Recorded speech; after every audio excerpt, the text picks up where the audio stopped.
so I just did a random rant, and I talked so much that the video got cut off, so who cares?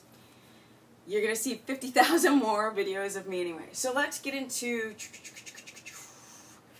the business, because this, yes, you guys, this is the business at age just a shy at 47.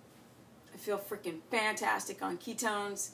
I feel so pumped. We're going to talk about insulin sensitivity. We're going to talk about how the body uses ketones. So, not too far back, I had measured my ketones and my glucose, and I was going through a bout of iron anemia.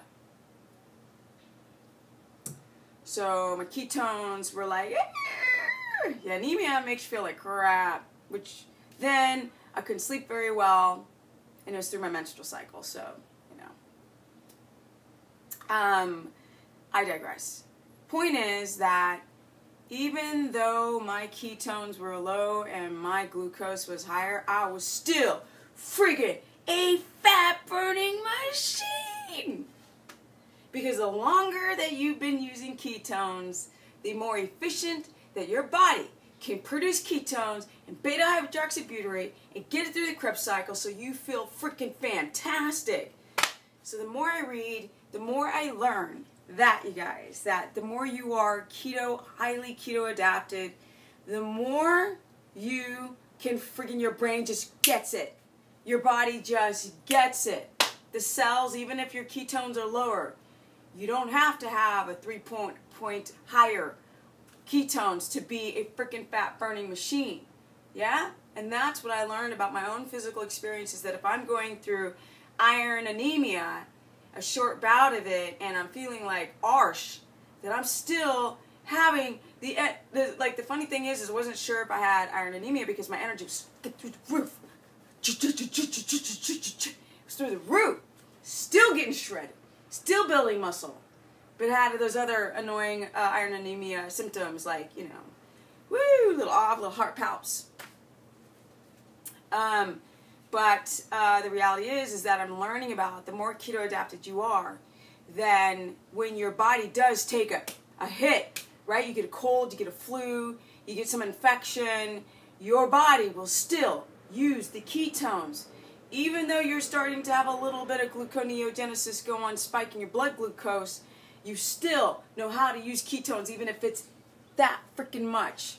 And that's what's amazing.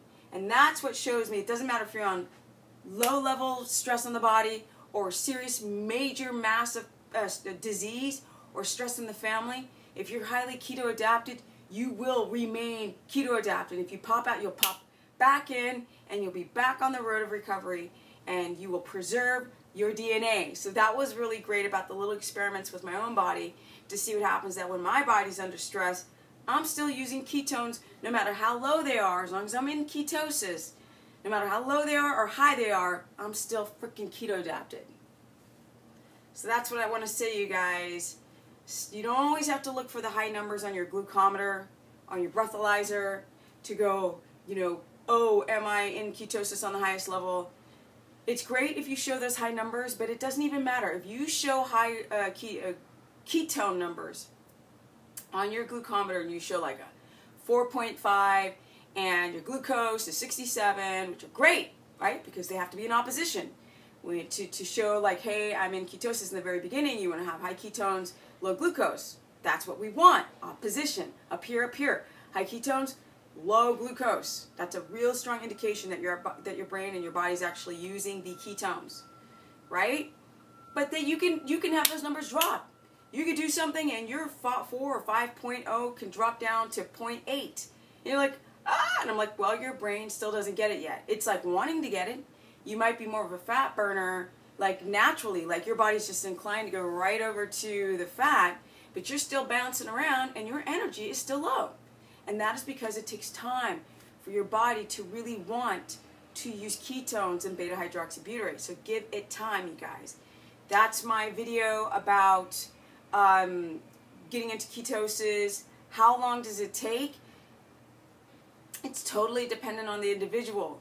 If you are very consistent and you have your mind in the right place, you will get in, and when you go through a stressful event, you will stay in, and if you pop out, you'll pop right back in, and your cravings won't come back, because a lot of people who are not at that like 4th level of their keto adaptation, and they can smooth sail, that if you're still in the first couple phases, you could pop out of ketosis and your food addictions come screaming back. So if your food addictions come back, you have to tighten the bolts and, hunker down and get ready for that storm. Ride it out. I don't care if holidays come around. Put your big, Superman and Wonder Woman underwear on and just hunker down and take it. Hey guys, I'm so happy. I'm learning so much every day, and I'm learning so much about how it's cancer preventative. It helps your thyroid. So people who are talking about that it's harmful for the ketogenesis does not hurt the thyroid. Getting into ketosis could, because if you're not if you still are doing the coffee, if you're still staying up too late, you are not going to get into ketosis. If you don't clear out your gut, your liver, detox, and I don't mean juice fast. No. I'm talking about changing your quality of food.